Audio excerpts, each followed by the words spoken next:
नमस्कार मित्र आणि मैत्रिणींनो, तुम्ही जर माझ्या चॅनलवर नवीन असाल तर प्लीज माझ्या चॅनलला सबस्क्राईब करा, लाईक करा, शेअर करा. मी 2-3 दिवस काही व्हिडिओ शूट केले नाहीत कारण आम्ही होतो हॉस्पिटलमध्ये असल्यामुळं काही मला व्हिडिओ शूट करता आले नाहीत. आमच्या मिस्टरांचा ॲक्सिडेंट झाला होता, त्यामुळे ते ॲडमिट होते. त्यांचं ऑपरेशन पण झालेलं आहे.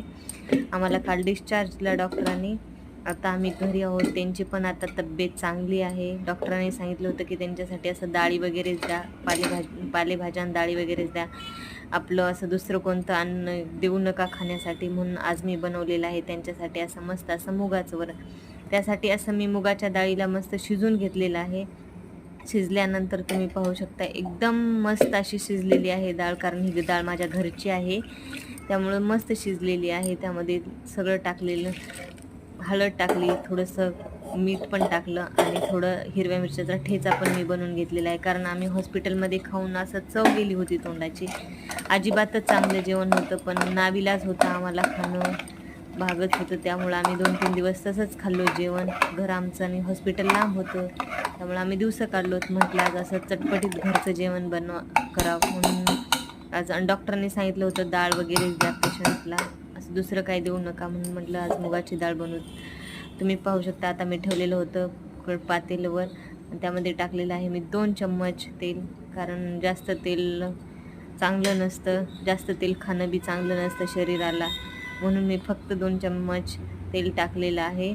तुम्ही पाहू शकता तेल असं मस्त गरम होऊ दिलेलं आहे, कारण गरम झालेल्या तेलामध्येच मोहरी टाकायची आहे, नाहीतर अशी मोहरी कच्ची लागते. आणि ते हॉस्पिटलमध्ये आम्ही कच्ची मोहरी खाल्लोत खूप, त्याच्यामुळं खूप असं मोहरीचा पण हे झाला होता. पण म्हटलं आपण घरी बनवूयात, कारण तिथलं जेवण आणि घरच्या जेवणात फरक आहे. थोडा टाकलेला होता मी कांदा, कारण डॉक्टरांनी त्यांना सांगितलं आहे अजिबात लसूण तुम्ही देऊ नका, म्हणून मी थोडासा कांदा टाकला होता चिरून असा बारीक करून. मस्त असा कांद्याला मी परतून घेतलेला आहे.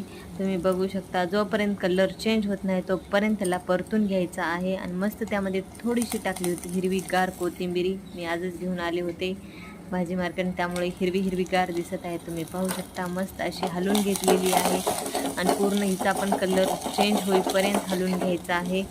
आणि इकडं तुम्ही पाहू शकता माझ्या कुकरमध्ये कसं मस्त वरण दिसत आहे. एक टोमॅटो घातलेला आहे, कारण टोमॅटो घातल्यानंतर एकदम मस्त अशी चव येते तोंडाला, म्हणून थोडंसं टोमॅटो एक घालून मी डाळीमध्ये शिजताना शिजून घेतलेलं आहे.